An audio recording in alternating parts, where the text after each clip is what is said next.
Just a couple of videos back, we were discussing a film from 1988, Willow. And today, here we are, talking about Akira. Akira, one of the OGs of animation. R rating. Runs 2 hours, 4 minutes. We're going to get into it. But first, let's try to sell a book.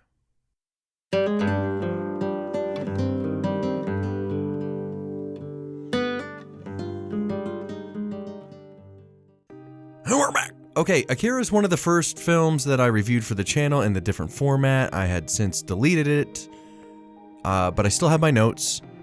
And this was one of the first movies that I took notes for, so I was concerned with, where we were at on Rotten Tomatoes and blah, blah, blah. New format, I don't really care so much.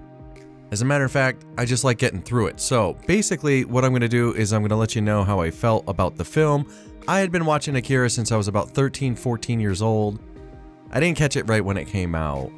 I was in my teens when I had discovered anime for the first time, heavily into Ninja Scroll and a few others. Ghost in the Shell. This is back when Amped was on MTV at around 2 in the morning, I believe, 1 in the morning. And they would show nothing but just like techno videos and so on, and anime was exploding. And MTV Oddities had The Giant Head and The Max and Aeon Flux. It was a good time if you were into anime. And because of that, I had quickly discovered Akira, which I liked. I've always liked Akira. It's always been a great movie. The animation's always been cool. The story's always been awesome. It's always been jarring. It's a little extreme. I like that. But now that I've been watching this movie, like 30 years now, I'm 42, a long time. What do I think now, going back and watching it? So Lily and I watched this film, and, we had a good time. It was a little on the longer side, that, 2 hours, 4 minutes, you kind of feel that in spots. And the constant screaming, especially if you're sleeping or it's late at night, can be a little annoying. You have to be in the mood for it. That being said, the story is awesome. The animation's awesome. It still holds up. It's still really good. I just thought it was great. I mean, the story's really cool, too. The Japanese government drops an atomic bomb on Tokyo after ESP experiments on children go awry. Very cool. I like that. Somebody gets a little too strong. Things get screwed up. You gotta hit the reset button. Fascinating. So, in 2019, 31 years after the nuking of the city, Kaneda, bike gang leader, tries to save his friend Tetsuo from a secret government project. So, pretty cool. This was one of the first animes to address larger cultural issues at the time, I guess. I was very, very young. I wasn't around for that, but that's in my research. And I love the animation. I think it's beautiful. They didn't cut corners. It was painstaking. The behind the scenes of, the making of is fascinating. So take some time, see how they made Akira, because it was not easy. It was not an easy build at all. But wow, what an end result. And I noticed that this movie really does capture a lot of the biker experience, what it's like to, be little road dogs and scooter trash and cruising around and taking your licks on the road that way. Just seemed very authentic to me. I don't know. Just a side note on that. ESP is really one of the coolest powers you can have if you think about it. I mean, of all the superpowers you could have, isn't ESP kind of like tops? Like Xavier? Isn't that the one to pick? I guess. I think that's the one I'd pick. I don't know. It's not my favorite, but certainly seems to be one of the most powerful. This film does drag on a little, as I've mentioned, but that does give time for good character building. And by the end, you kind of know all the players, and everything does feel more impactful that way. So, I'll give credit there. Directed by Katsuhiro Otomo. Music by Shoji Yamashiro. Awesome music. Very classic, traditional, mixed with like modern, beats and themes and stuff. Pretty cool. I liked it. I think there's a realistic amount of characters for the size of the story.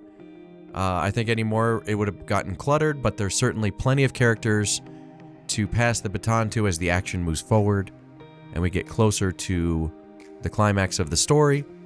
I dug it. I thought it was perfect.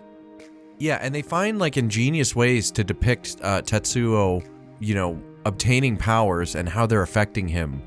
Just very clever tricks in the animation and sound design really bring what's happening to him into focus and let the viewer understand clearly what's going on. And I really appreciate that. It just well done. Well done. The action scenes are incredible and realistic and just awesome and over the top and crazy and gory and cool. What more do you want? You can tell that Dragon Ball Z and Ghost in the Shell had possibly even leaned on this depending on who was in production when. But I can see elements in both, particularly in Dragon Ball Z's character design did seem to stem from this original look. I don't know. Correct me if I'm wrong, I just noticed similarities there. The ending ties together really nicely. I mean, everything's kind of neat. It's just a really great movie. I mean, because of the pacing issues, a lot of screaming, the time of night I was trying to watch it, that could be influencing my overall scoring of this film.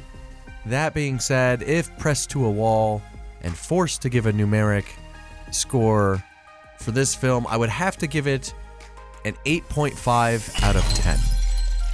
8.5 out of 10. Not only is Akira pivotal in its genre, like Akira to anime is Akira Kurosawa's Seven Samurai to the Western genre.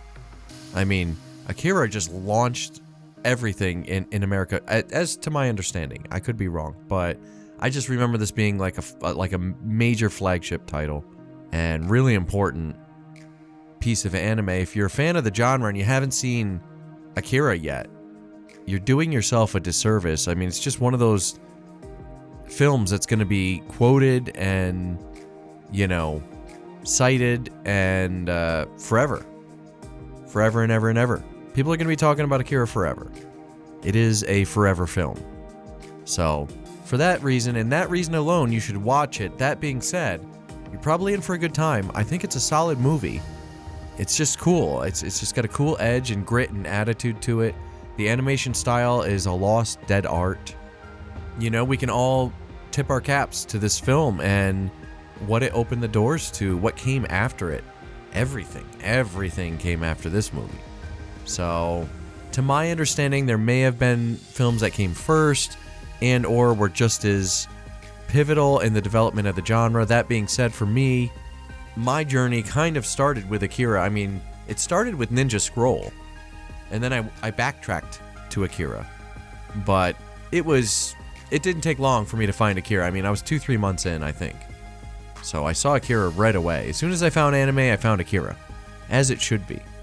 So that's all I could say. If you have somebody in the family that's getting into anime, make sure they've seen Akira. If they haven't, handle that. Handle your own business, right? Anyway, I don't know what's coming next. I'm doing these all out of order. This was a redo. I'm warming up to do the audiobook for my second novel, international best-selling author Joe Vallon by Joe Vallon. And these are kind of like my warm-up practice sessions. And I've been a little bit under the weather. I don't know if you've heard in the last few videos. But thank you for listening. I do appreciate you guys. And we'll see you next time on Is It Still Good?